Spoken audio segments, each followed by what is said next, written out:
Hello everyone, welcome to Pediatrics for Dr. Anand. A very short bite regarding a very important topic known as tall stature. Everyone knows about short stature, but who will talk about tall stature? Now, what is tall stature? Tall stature is defined as, very importantly, height more than 2 standard deviation or more than 97 percentile.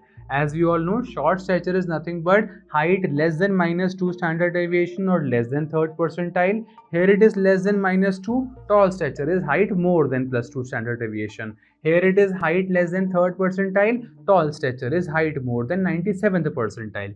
And please remember, very importantly, we have the mnemonic. What are the causes for tall stature? Remember the mnemonic: match. Match like a matchstick. So match. M for Marfan Syndrome. A for Acromegaly.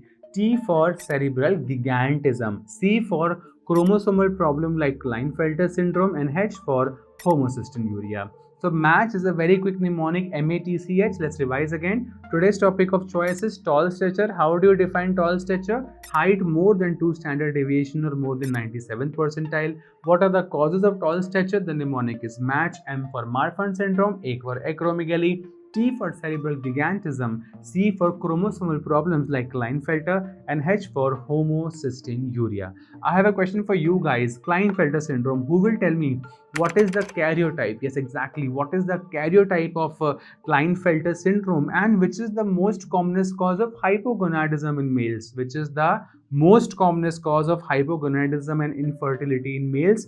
And what is the karyotype of Klinefelter syndrome? Let's see if you know this question. Put your answer in the comment section.